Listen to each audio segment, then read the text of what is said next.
Okay. Hello, everyone. Hello to our viewers at home. Welcome to another Nova Alumni Talks. Today with me is Erlin Agic, co-founder of the NGO Stella Network, a platform that gives girls and women the opportunity to seek mentorship throughout their academic or job pursuits. Erlin is currently a PhD candidate in political science at Central European University in Budapest, where she is also completed her master's degree. Her current research interest focus is on policymaking in complex humanitarian settings. So Erlin, hello, I'm very excited to meet you in person and be able to interview you. First of all, I'd like to ask you about the time that you spent at Nova. When was that, and what general memories do you have of that time? Përshëndetje, Adora. Thank you so much for having me for this Alumni Talks episode.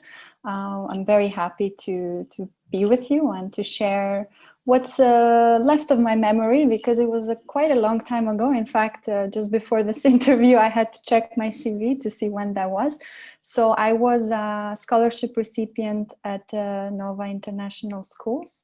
And I studied there between 2003 and 2007. Well, for me, Nova was an excellent experience, both in terms of the education I acquired, but also in terms of the friendships that I made. One of my best friends is someone that I met at Nova, and we still keep in touch regardless of where life has taken us. In terms of what I remember from Nova, of course, the courses, the professors, the teachers there. I remember Bella, Diana, Tijo. I hope some of them are still around.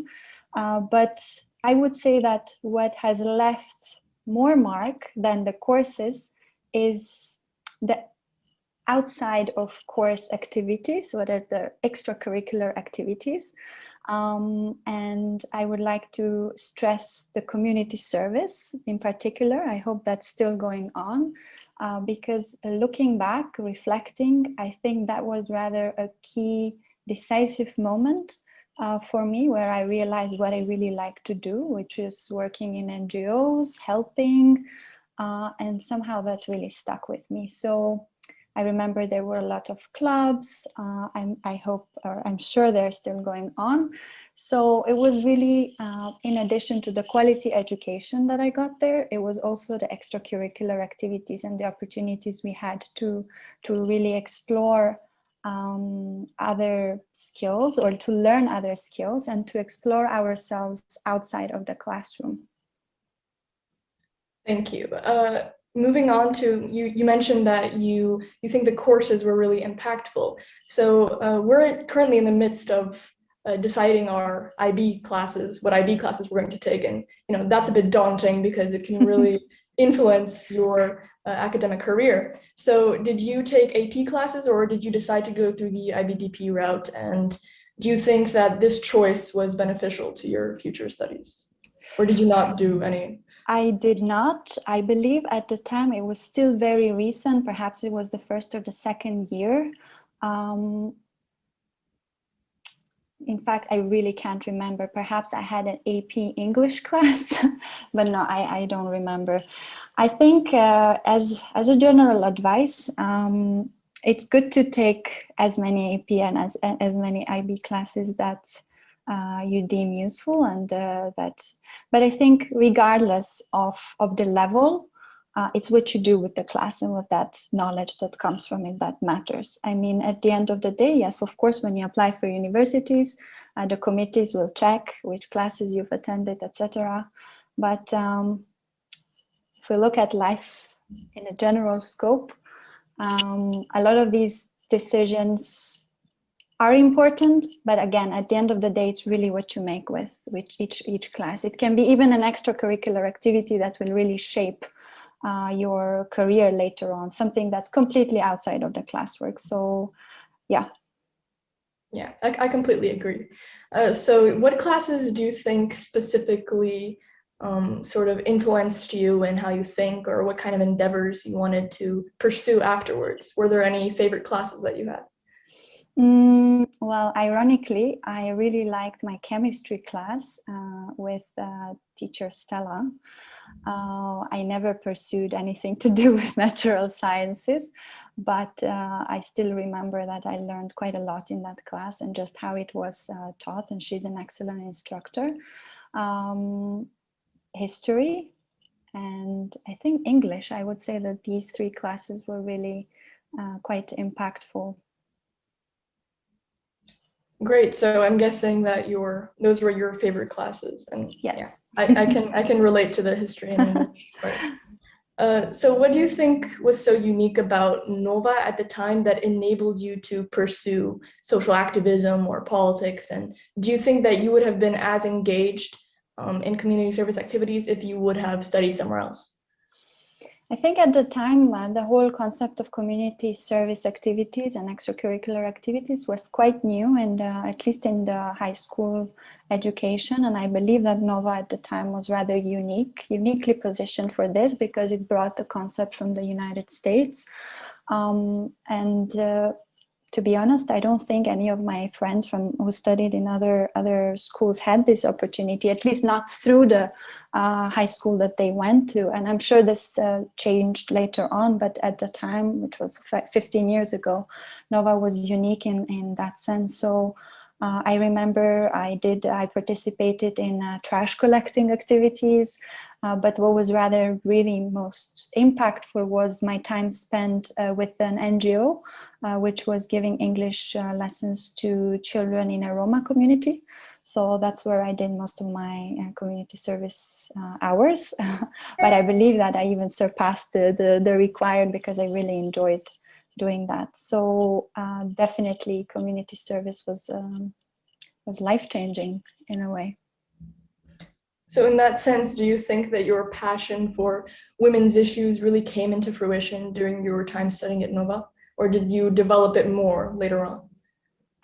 I think I can say that at the time, the director was Miss Venera, and rather in an indirect way that was quite impactful, just looking at this very strong, assertive woman leading a high school and taking it to places that no other high school has been in. So that was quite interesting to see her leadership and how she was interacting with everyone. So I think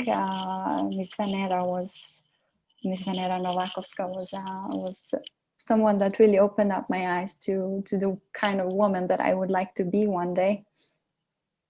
Yeah, definitely. There was no feminist club though at the time, so I'm sure things have changed now. Yeah, we're really trying to mold the environment to hopefully have more alumni such as yourself who are working in these very important issues.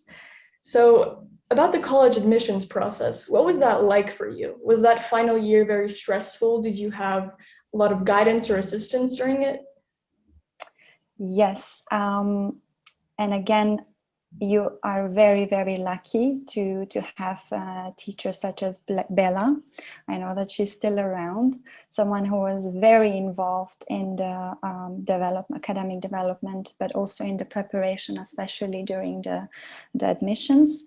To be completely honest with you, the last year of my high school, I got a bit lazy. So I was not very actively seeking opportunities to apply for scholarships, although I had all the support needed from the school and also the knowledge. And I think I was quite prepared, but I did not pursue many applications, which to a certain extent, I regretted it at certain points, but to a certain extent, again, all this knowledge that I took eventually, was fruitful and in different segments of my life. So yes, I can say I can reassure that the time spent at Nova, especially in the last year, and Bella's involvement with students was really, really helpful. And I've seen this across students from my generation, but also generations that came after me. So I think you're very lucky to have someone like that and to have teachers like her at Nova to prepare you for the admissions. It is stressful, but also it should not be that stressful. That's what I can say, because yes, going to an Ivy League, of course, can be a deal breaker, or it can open up so many doors. But there's also, you can get a really good education in a lot of universities. So don't be really hard on yourself. I think what's important is to focus on maybe the area that you want to study. You know, you can get good education in the United States in so many universities. It's not just the Ivy League, or in fact, all around the world nowadays, there is good universities. So yes, these prestigious universities are great to a certain extent, but also you need to be kind to yourself and not to put all that pressure that you have to perform very well and you have to, you know, get into 5 Ivy League schools, because yes, at the end of the day, it's the topic that you're passionate about, and you can study that, I'm sure, in many universities. Yeah, I think a lot of people need to hear that. Thank you for giving that advice, now having that experience, you know, behind you. And it's really impactful for students who are rushing to get their college applications done. Do you have any, you know, what's the most important thing that you think you took away from your bachelor studies, and where did you attend for your undergraduate studies? What university did you go to? I started in a private university in Skopje, which no longer exists, but the decisive moment for me was the exchange program in the United States. I went to George Mason University through a scholarship scheme from the Department of State. And that was, I think, that really shaped both my academic performance, but also in terms of where I want to go in career. So do consider exchange programs no matter where you end up. And again, because I was in the United States, I took full advantage of their community service activities, which were even more than in Nova. So I think a combination of this opportunity to live in the US, study in a diverse environment, you know, at 19 you get to live alone, so that also is really good in terms of building up independence, but also taking advantage of all the extracurricular activities that are offered in the school, in the bachelor studies. Yeah, moving away from home, how was that like, that experience? Was it new for you, or did it kind of not impact you that much? That was the first time that I lived abroad alone, and of course at first it can be very scary, but again, I think it's an excellent opportunity to become independent and to, you know, we come from a society where unfortunately a lot of, you know, the community, the families are very involved in our lives. A lot of times we are told what to study and what to work and how to live our lives. And I think these experiences, are having the opportunity, again, with the support of your family, to go abroad is really important, and everybody should take advantage of that. Yeah, there's a narrative here that, yo, you're young, you don't know what you want to study. You should listen to the adults and get. No, you should only listen to yourself. You should Yeah. take advice from you know, the career advisor, or the academic advisors at NOVA, your family, your friends. But really, at the end of the day, what matters is what you are passionate about, what you have genuine interest in. So that should be the deciding factor. So since you're the co-founder of Stella Network, what advice would you give to students pursuing such an academic path or such a endeavor in social issues? What's the one thing that you think they need to know the most? I think Stella is an interesting initiative, because at the time we were 5 girls spread around the world doing different things. Some of us PhDs, some of us working. I believe I was in Greece at the time working in the humanitarian sector. And it was this coming together of like-minded girls. And then we also expanded by having Sarah and Vlora join. I think Stella, in addition to the social impact it does, it's also our network of solidarity and support. So for me, that's been really important to have this group of girls where we communicate, but at the same time we do this wonderful work. So I think one has to think of both the personal value that you can get from these kind of networks and from these kind of engagements, but also the impact that you can do to your society, or you can leave to your society. So everyone should consider joining or doing internships or being a volunteer, because really it's an added value in life.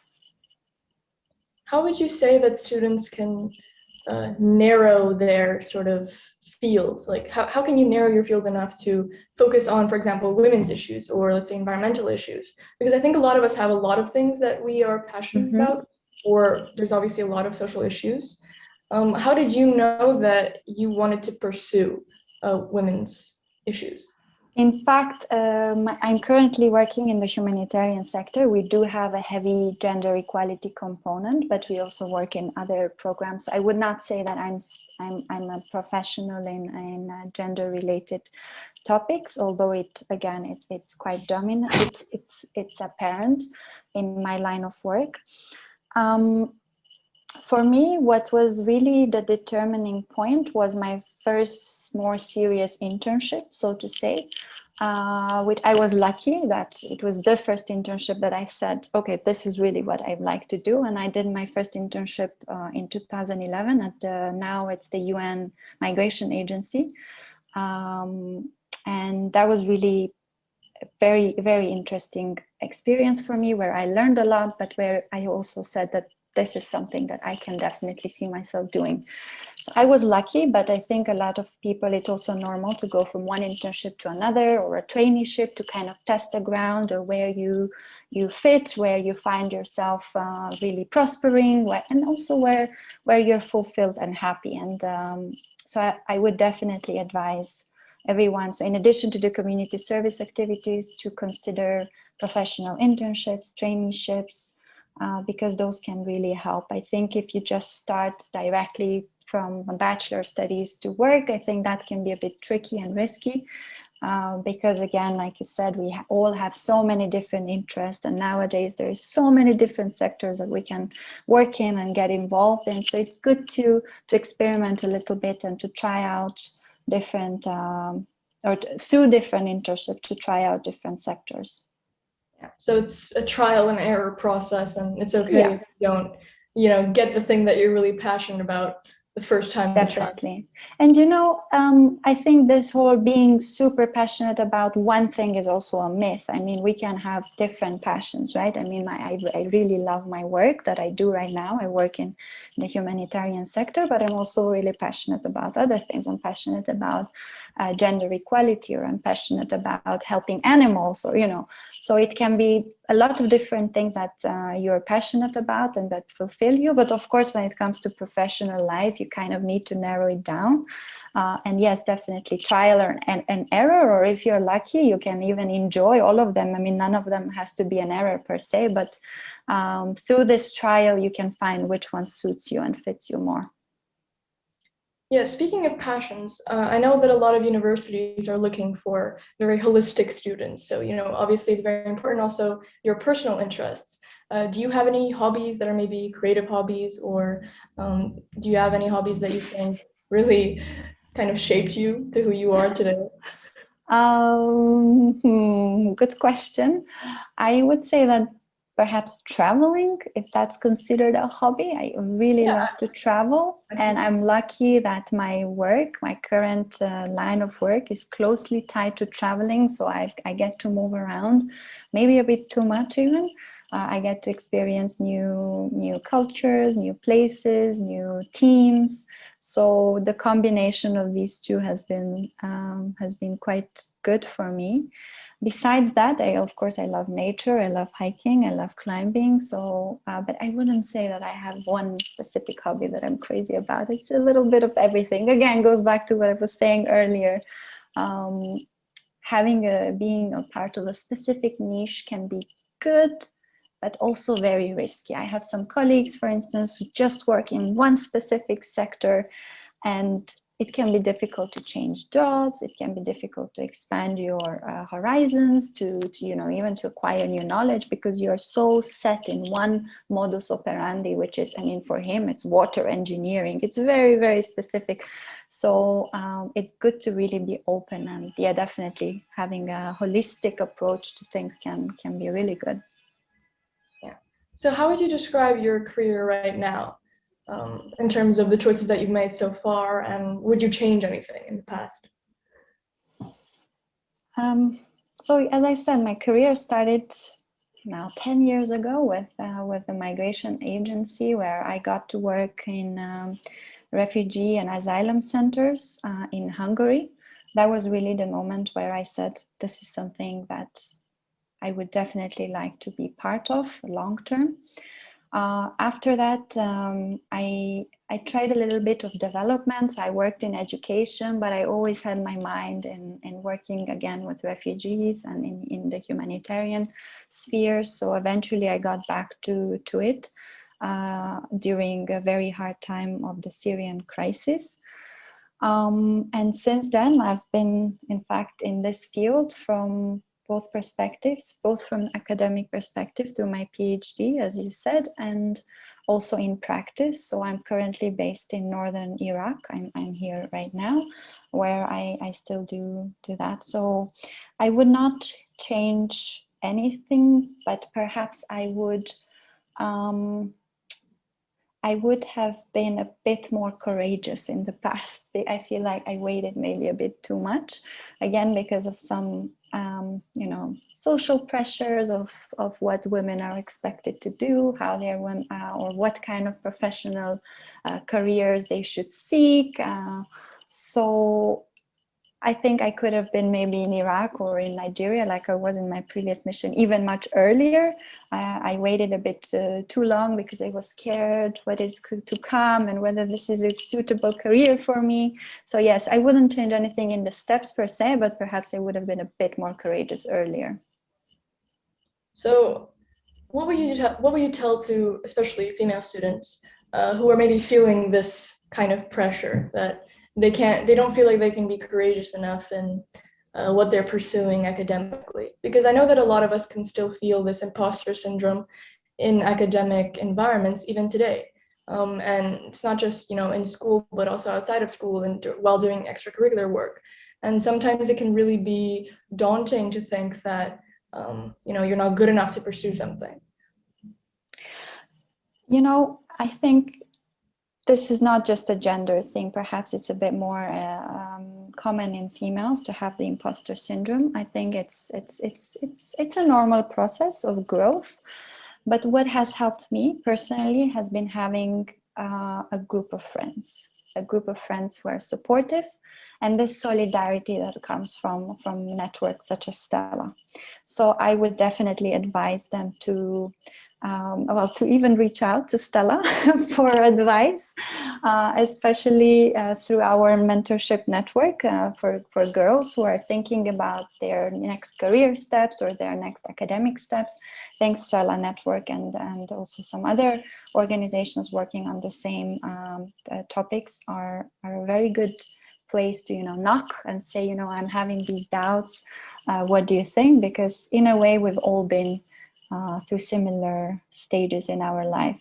So having a support group that you trust, and having this solidarity network, and reaching out to people who are maybe a bit older, who have a bit more experience, it always helps. Yeah, I see the connection here.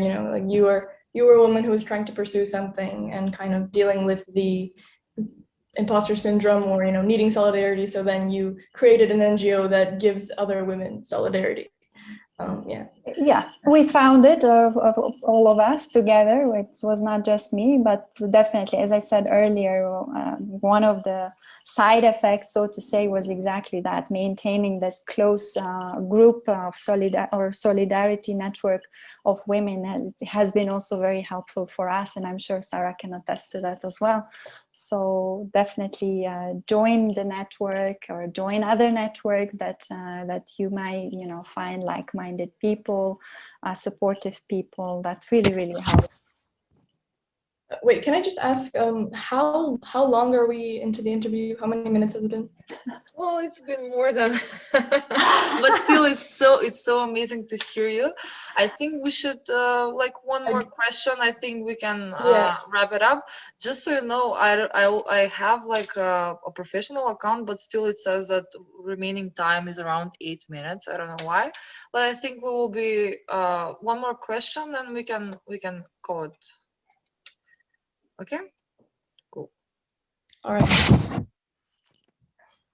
So Erlin, I really liked your responses so far. I think they were very insightful. But going back to, kind of connecting Nova, your experiences in Nova, and your academic career now, do you think that this was a linear sort of adventure, or do you think it's okay to have some, nooks and crannies along the way? And were these troubled periods, or maybe struggling times, were they really beneficial for your career? Oh, for sure. I don't think many people have a linear professional or academic development. It's constant ups and downs, and really what makes it, in fact, I think the downs are also very important, and they shape how we think and the choices that we make. And it's embracing these periods and trying to learn as much as we can from those. So I would definitely, I would say that I had many downs and many doubts and many moments of imposter syndrome throughout my academic and throughout my professional life. But now when you look back, or when I look back, I'm happy that I did, because I am who I am, and I am where I am because of these both ups and downs in my life. Yeah, so failure is important, and very. that's important to know whenever you get that B on a test and you just feel don't worry about it. Look, now when I think back, I think I did probably have a couple of B's, and I can't even remember. I mean, after a while, it's really doesn't matter. Do your best, do aim for an A always, but don't stress, no fuss if you have a B or even a C. I had a C during my PhD studies. So don't dwell on perfectionism. I think something we can all take away from this. Well, thank you so much for taking part in Nova Alumni Talks. Thank you so much, Adora, for interviewing me. It's been a pleasure, and I wish you a lot of luck with the Feminist Club, and get engaged, do as many community service hours as possible. Definitely. Greetings to everyone.